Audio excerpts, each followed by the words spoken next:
अखण्डविष्णुकार्यायं व्यासनेन चराचरं तत्पदं दर्शितं येन तस्मै श्रीलक्ष्म्याय नमः। नारायण नारायण नारायण। अखण्डविष्णुकार्यायं व्यासनेन चराचरं तत्पदं दर्शितं येन तस्मै श्रीलक्ष्म्याय नमः।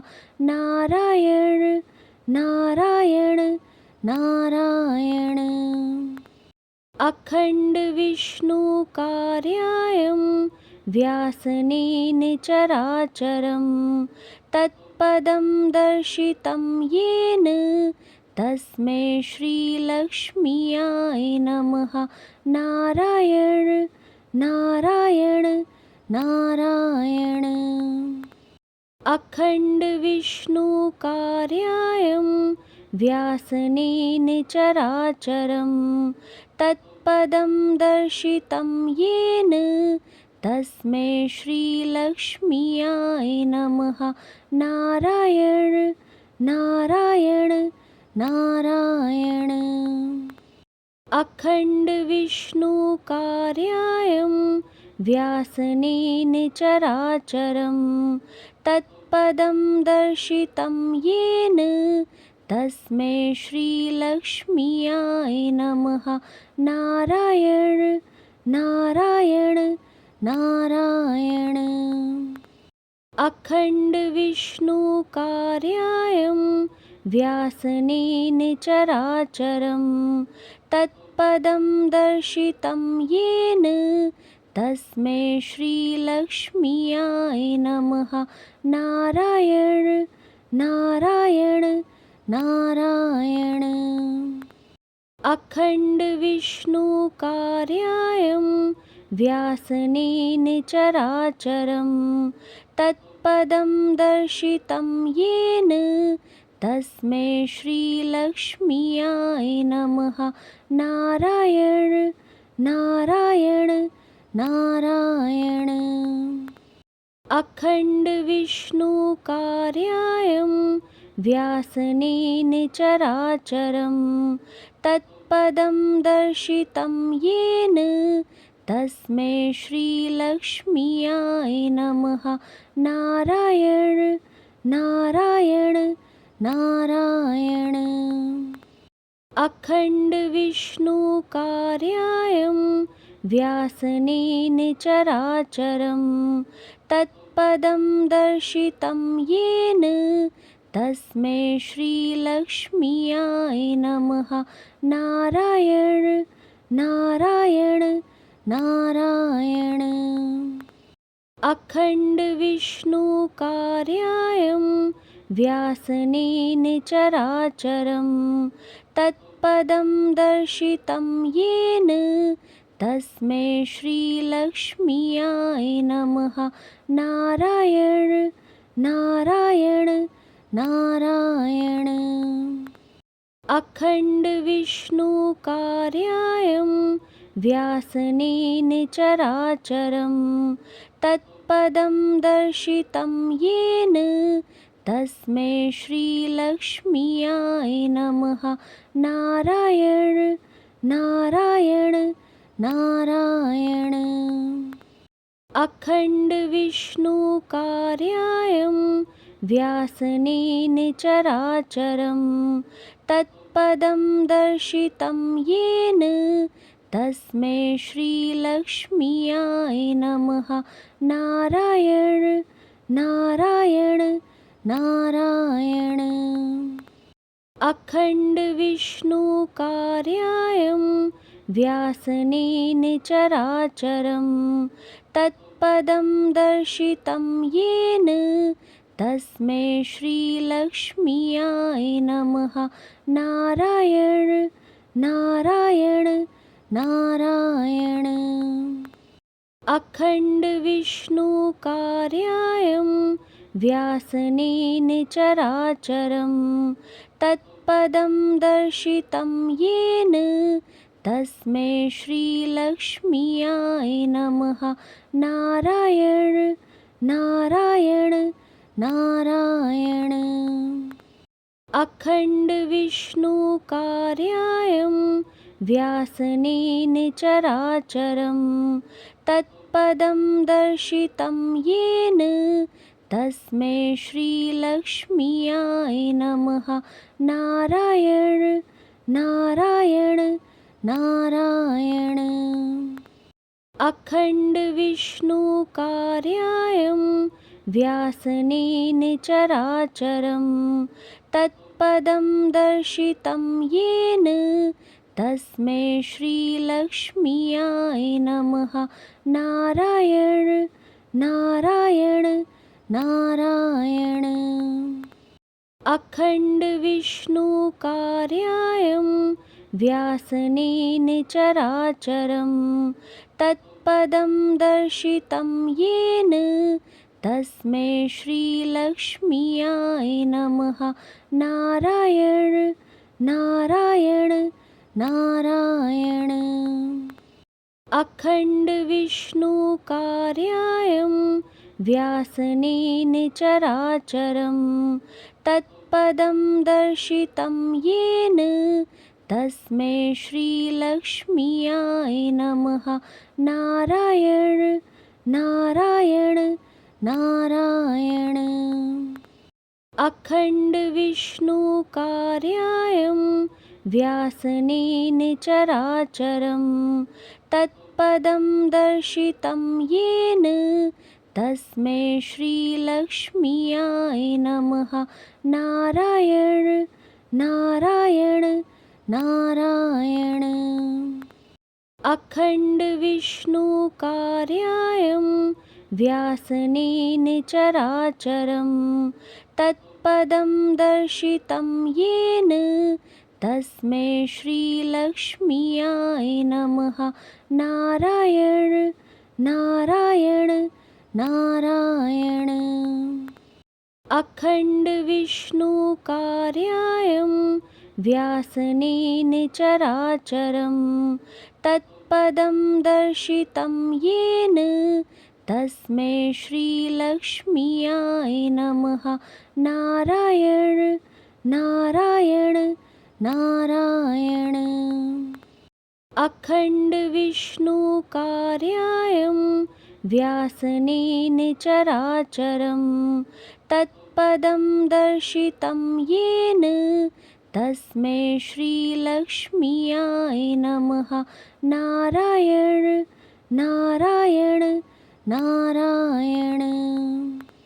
अखण्डविष्णुकार्यायं व्यासनेन चराचरं तत्पदं दर्शितं येन तस्मै श्रीलक्ष्म्याय नमः। नारायण नारायण नारायण। अखण्डविष्णुकार्यायं व्यासनेन चराचरं तत्पदं दर्शितं येन तस्मै श्रीलक्ष्म्याय नमः। नारायण नारायण नारायण। अखण्डविष्णुकार्यायं व्यासनेन चराचरं तत्पदं दर्शितं येन तस्मै श्रीलक्ष्म्याय नमः। नारायण नारायण नारायण। अखण्डविष्णुकार्यायं व्यासनेन चराचरं तत्पदं दर्शितं येन तस्मै श्रीलक्ष्म्याय नमः। नारायण नारायण नारायण। अखण्डविष्णुकार्यायं व्यासनेन चराचरं तत्पदं दर्शितं येन तस्मै श्रीलक्ष्म्याय नमः। नारायण नारायण नारायण। अखण्डविष्णुकार्यायं व्यासनेन चराचरं तत्पदं दर्शितं येन तस्मै श्रीलक्ष्म्याय नमः।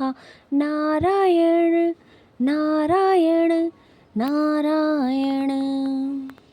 अखण्डविष्णुकार्यायं व्यासनेन चराचरं तत्पदं दर्शितं येन तस्मै श्रीलक्ष्म्याय नमः। नारायण नारायण नारायण। अखण्डविष्णुकार्यायं व्यासनेन चराचरं तत्पदं दर्शितं येन तस्मै श्रीलक्ष्म्याय नमः। नारायण नारायण नारायण। अखण्डविष्णुकार्यायं व्यासनेन चराचरं तत्पदं दर्शितं येन तस्मै श्रीलक्ष्म्याय नमः। नारायण नारायण नारायण। अखण्डविष्णुकार्यायं व्यासनेन चराचरं तत्पदं दर्शितं येन तस्मै श्रीलक्ष्म्याय नमः। नारायण नारायण नारायण। अखण्डविष्णुकार्यायं व्यासनेन चराचरं तत्पदं दर्शितं येन तस्मै श्रीलक्ष्म्याय नमः। नारायण नारायण नारायण। अखण्डविष्णुकार्यायं व्यासनेन चराचरं तत्पदं दर्शितं येन तस्मै श्रीलक्ष्म्याय नमः। नारायण नारायण नारायण। अखण्डविष्णुकार्यायं व्यासनेन चराचरं तत्पदं दर्शितं येन तस्मै श्रीलक्ष्म्याय नमः। नारायण नारायण नारायण। अखण्डविष्णुकार्यायं व्यासनेन चराचरं तत्पदं दर्शितं येन तस्मै श्रीलक्ष्म्याय नमः। नारायण नारायण नारायण। अखण्डविष्णुकार्यायं व्यासनेन चराचरं तत्पदं दर्शितं येन तस्मै श्रीलक्ष्म्याय नमः। नारायण नारायण नारायण। अखण्डविष्णुकार्यायं व्यासनेन चराचरं तत्पदं दर्शितं येन तस्मै श्रीलक्ष्म्याय नमः। नारायण नारायण नारायण। अखण्डविष्णुकार्यायं व्यासनेन चराचरं तत्पदं दर्शितं येन तस्मै श्रीलक्ष्म्याय नमः। नारायण नारायण नारायण। अखण्डविष्णुकार्यायं व्यासनेन चराचरं तत्पदं दर्शितं येन तस्मै श्रीलक्ष्म्याय नमः। नारायण नारायण नारायण। अखण्डविष्णुकार्यायं व्यासनेन चराचरं तत्पदं दर्शितं येन तस्मै श्रीलक्ष्म्याय नमः। नारायण नारायण नारायण। अखण्ड विष्णु कार्यायं व्यासनेन चराचरं तत्पदं दर्शितं येन तस्मै श्रीलक्ष्म्याय नमः। नारायण नारायण नारायण। अखण्ड विष्णु कार्यायं व्यासनेन चराचरं तत्पदं दर्शितं येन तस्मै श्रीलक्ष्म्याय नमः। नारायण नारायण नारायण। अखण्ड विष्णु कार्यायं व्यासनेन चराचरं तत्पदं दर्शितं येन तस्मै श्रीलक्ष्म्याय नमः। नारायण नारायण नारायण। अखण्ड विष्णु कार्यायं व्यासनेन चराचरं तत्पदं दर्शितं येन तस्मै श्रीलक्ष्म्याय नमः। नारायण नारायण नारायण।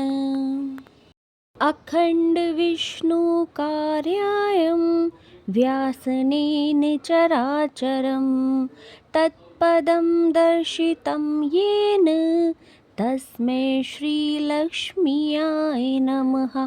नारायण नारायण नारायण। अखण्ड विष्णु कार्यायं व्यासनेन चराचरं तत्पदं दर्शितं येन तस्मै श्रीलक्ष्म्याय नमः। नारायण नारायण नारायण। अखण्ड विष्णु कार्यायं व्यासनेन चराचरं तत्पदं दर्शितं येन तस्मै श्रीलक्ष्म्याय नमः। नारायण नारायण नारायण। अखण्ड विष्णु कार्यायं व्यासनेन चराचरं तत्पदं दर्शितं येन तस्मै श्रीलक्ष्म्याय नमः। नारायण नारायण नारायण। अखण्ड विष्णु कार्यायं व्यासनेन चराचरं तत्पदं दर्शितं येन तस्मै श्रीलक्ष्म्याय नमः। नारायण नारायण नारायण। अखण्ड विष्णु कार्यायं व्यासनेन चराचरं तत्पदं दर्शितं येन तस्मै श्रीलक्ष्म्याय नमः। नारायण नारायण नारायण। अखण्ड विष्णु कार्यायं व्यासनेन चराचरं तत्पदं दर्शितं येन तस्मै श्रीलक्ष्म्याय नमः। नारायण नारायण नारायण। अखण्ड विष्णु कार्यायं व्यासनेन चराचरं तत्पदं दर्शितं येन तस्मै श्रीलक्ष्म्याय नमः। नारायण नारायण नारायण। अखण्ड विष्णु कार्यायं व्यासनेन चराचरं तत्पदं दर्शितं येन तस्मै श्रीलक्ष्म्याय नमः। नारायण नारायण नारायण। अखण्डविष्णुकार्यायं व्यासनेन चराचरं तत्पदं दर्शितं येन तस्मै श्रीलक्ष्म्याय नमः। नारायण नारायण नारायण। अखण्डविष्णुकार्यायं व्यासनेन चराचरं तत्पदं दर्शितं येन तस्मै श्रीलक्ष्म्याय नमः। नारायण नारायण नारायण। अखण्डविष्णुकार्यायं व्यासनेन चराचरं तत्पदं दर्शितं येन तस्मै श्रीलक्ष्म्याय नमः। नारायण नारायण नारायण। अखण्डविष्णुकार्यायं व्यासनेन चराचरं तत्पदं दर्शितं येन तस्मै श्रीलक्ष्म्याय नमः। नारायण नारायण नारायण। अखण्डविष्णुकार्यायं व्यासनेन चराचरं तत्पदं दर्शितं येन तस्मै श्रीलक्ष्म्याय नमः। नारायण नारायण नारायण। अखण्डविष्णुकार्यायं व्यासनेन चराचरं तत्पदं दर्शितं येन तस्मै श्रीलक्ष्म्याय नमः। नारायण नारायण नारायण। अखण्डविष्णुकार्यायं व्यासनेन चराचरं तत्पदं दर्शितं येन तस्मै श्रीलक्ष्म्याय नमः। नारायण नारायण नारायण। अखण्डविष्णुकार्यायं व्यासनेन चराचरं तत्पदं दर्शितं येन तस्मै श्रीलक्ष्म्याय नमः। नारायण नारायण नारायण। अखण्डविष्णुकार्यायं व्यासनेन चराचरं तत्पदं दर्शितं येन तस्मै श्रीलक्ष्म्याय नमः। नारायण नारायण नारायण। अखण्डविष्णुकार्यायं व्यासनेन चराचरं तत्पदं दर्शितं येन तस्मै श्रीलक्ष्म्याय नमः। नारायण नारायण नारायण। अखण्डविष्णुकार्यायं व्यासनेन चराचरं तत्पदं दर्शितं येन तस्मै श्रीलक्ष्म्याय नमः। नारायण नारायण नारायण। अखण्डविष्णुकार्यायं व्यासनेन चराचरं तत्पदं दर्शितं येन तस्मै श्रीलक्ष्म्याय नमः। नारायण नारायण नारायण। अखण्डविष्णुकार्यायं व्यासनेन चराचरं तत्पदं दर्शितं येन तस्मै श्रीलक्ष्म्याय नमः। नारायण नारायण नारायण। अखण्डविष्णुकार्यायं व्यासनेन चराचरं तत्पदं दर्शितं येन तस्मै श्रीलक्ष्म्याय नमः। नारायण नारायण नारायण। अखण्डविष्णुकार्यायं व्यासनेन चराचरं तत्पदं दर्शितं येन तस्मै श्रीलक्ष्म्याय नमः।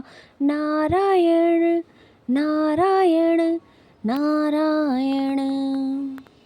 अखण्डविष्णुकार्यायं व्यासनेन चराचरं तत्पदं दर्शितं येन तस्मै श्रीलक्ष्म्याय नमः। नारायण नारायण नारायण। अखण्डविष्णुकार्यायं व्यासनेन चराचरं तत्पदं दर्शितं येन तस्मै श्रीलक्ष्म्याय नमः। नारायण नारायण नारायण। अखण्डविष्णुकार्यायं व्यासनेन चराचरं तत्पदं दर्शितं येन तस्मै श्रीलक्ष्म्याय नमः। नारायण नारायण नारायण। अखण्डविष्णुकार्यायं व्यासनेन चराचरं तत्पदं दर्शितं येन तस्मै श्रीलक्ष्म्याय नमः। नारायण नारायण नारायण। अखण्डविष्णुकार्यायं व्यासनेन चराचरं तत्पदं दर्शितं येन तस्मै श्रीलक्ष्म्याय नमः। नारायण नारायण नारायण। अखण्डविष्णुकार्यायं व्यासनेन चराचरं तत्पदं दर्शितं येन तस्मै श्रीलक्ष्म्याय नमः। नारायण नारायण नारायण। अखण्डविष्णुकार्यायं व्यासनेन चराचरं तत्पदं दर्शितं येन तस्मै श्रीलक्ष्म्याय नमः। नारायण नारायण नारायण। अखण्डविष्णुकार्यायं व्यासनेन चराचरं तत्पदं दर्शितं येन तस्मै श्रीलक्ष्म्याय नमः। नारायण नारायण नारायण। अखण्डविष्णुकार्यायं व्यासनेन चराचरं तत्पदं दर्शितं येन तस्मै श्रीलक्ष्म्याय नमः। नारायण नारायण नारायण। अखण्डविष्णुकार्यायं व्यासनेन चराचरं तत्पदं दर्शितं येन तस्मै श्रीलक्ष्म्याय नमः। नारायण नारायण नारायण। अखण्डविष्णुकार्यायं व्यासनेन चराचरं तत्पदं दर्शितं येन तस्मै श्रीलक्ष्म्याय नमः। नारायण नारायण नारायण। अखण्डविष्णुकार्यायं व्यासनेन चराचरं तत्पदं दर्शितं येन तस्मै श्रीलक्ष्म्याय नमः। नारायण नारायण नारायण। अखण्डविष्णुकार्यायं व्यासनेन चराचरं तत्पदं दर्शितं येन तस्मै श्रीलक्ष्म्याय नमः। नारायण नारायण नारायण।